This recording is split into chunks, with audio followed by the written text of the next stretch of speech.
Good morning mga ka-vlogs! Welcome to my guys! For today's vlogs mga palangga, amo dayong sulungon ang linabo. Bitaw ang mga palangga among sakaon ang 3,003 steps nga hagdanan dinhi sa atong syudad sa Dipolog nga nahimutang sa Barangay Lugdungan, Sitio Linabo o gitawag sa ngalan na Linabo Peak. Ug amo pa kining motoron aron makaabot mi adtong lugara. So mauni ang nahitabo mga palangga.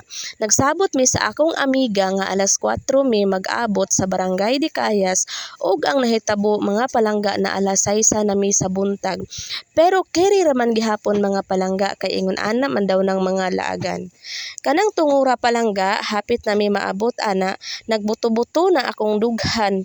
Agi sa ka-excited kay nagdako galing ko diri sa syudad sa Dipolog, pero bisan kausa lang wala jud ko nakasaka didha sa Linabo Peak. So mauto mga palangga, naabot ra jud in town mi, nagsugod na jud ang exciting part sa among laag dinhi sa Linabo. Mauday na akong mga amiga mga palangga nga support for permi sa among mga laag.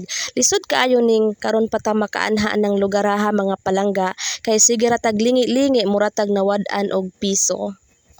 Mauna ang nawong sa nawad-an og piso mga palangga.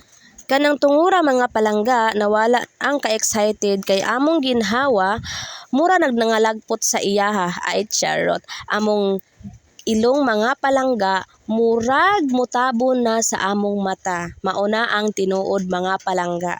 Agi sa kahangak but happy gihapon kaayo mi kay nakaya man jud namo. Ayan mga palangga, the last part na jud in town na kaloy-an sa Ginoo nakaya rang tanan.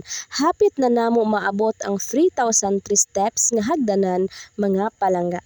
Lami kay sa paminaw mga palangga nga imong gipangandoy sa una, maabot ra jud nimo. Pero before ang tanan mga palangga, sige ra kog ingon sa akong self kanus akha ko makasaka diha no kanang mga tower sa ibabaw sa bungtod kay makita manggod na siya sa sentro sa Dipolog. Sa gustong mosaka mga palangga, mag-bring jud mo og tubig or foods kay makaabot galing mo sa ibabaw mga palangga, dili jud masabot gutom nga uhaw.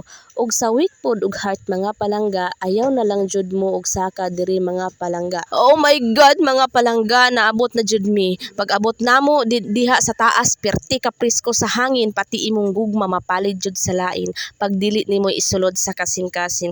Og mga palangga, nakita ra jud nako ang syudad sa Dipolog nga maanindot. Thank you for watching. God bless. Bye-bye.